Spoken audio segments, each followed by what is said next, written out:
Hey guys, some Cavs thoughts here off the Mike Sports Network. The Cavs on Sunday lost for the first time in 17 games. They won 16 in a row. They lose to the Orlando Magic. Barely are able to get over 100 points. Evan Mobley doesn't play in the game. They couldn't shoot it very well. I think they were like 10 of 40 from the 3-point line. Still shot about like 43, 44% from the field. But they lose to the Orlando Magic. And immediately what I expected happened. Again, all these people just trying to find excuses to pick against the Cleveland Cavaliers, leaving out the fact that was the first time they lost since the early days of February. I think it was February 4th. They lost before the Super Bowl. They last lost before the Super Bowl. Like, what are we talking about here, guys? This team has had a 16-game winning streak, a 15-game winning streak, and a 12-game winning streak. And now people are like trying to say like Brandon Jennings, who gives a shit what Brandon Jennings says, but this is a microcosm of what some people are trying to do. Hey, Orlando beat you guys. Hey, they could get you in a 7-game series in the playoffs if they end up being the 8th seed. What? The Cavs destroyed the Magic by like 40 points in their own building about a month ago. They beat them the other time as well. So they won 2 out of 3 against the Magic.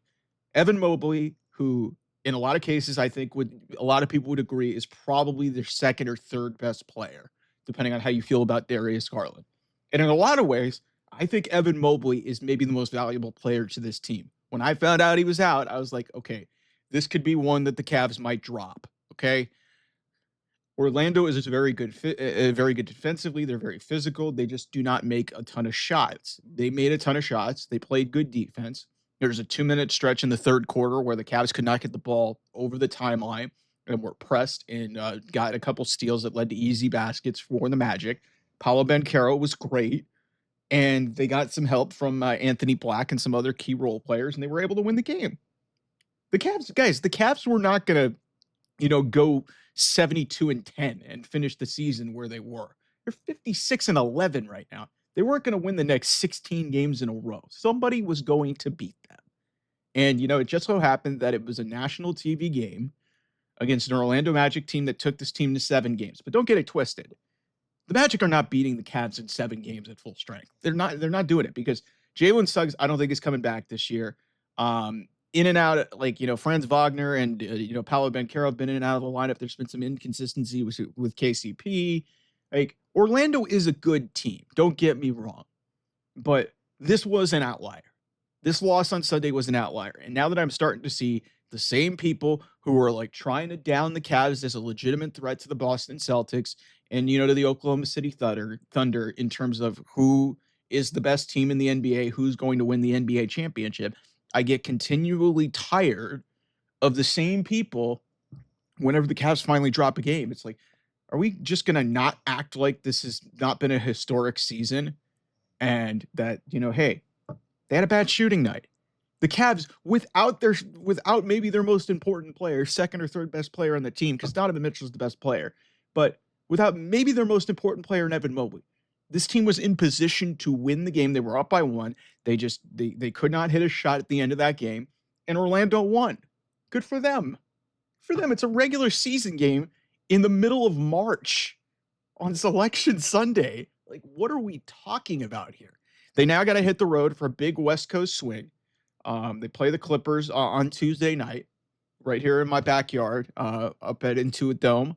Who knows? Maybe I might try to go see that game. The Cavs are going to be fine. They're going to be fine. Like, if you think this changes your opinion, if this changes your opinion 1 iota about them being a championship caliber team, you don't know basketball. You don't. You just don't. Because this team is so deep, so talented. They shoot the 3 well. They defend really well.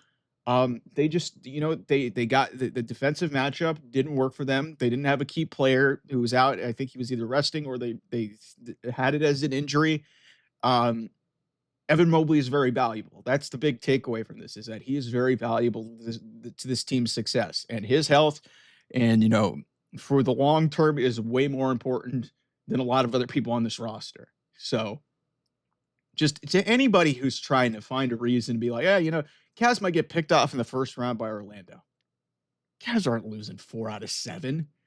Like with injuries, like Jared Allen didn't play near the back half of that series, and the Cavs still won. Okay, this is a much better team, and if they are at full strength, the Cavs are going to.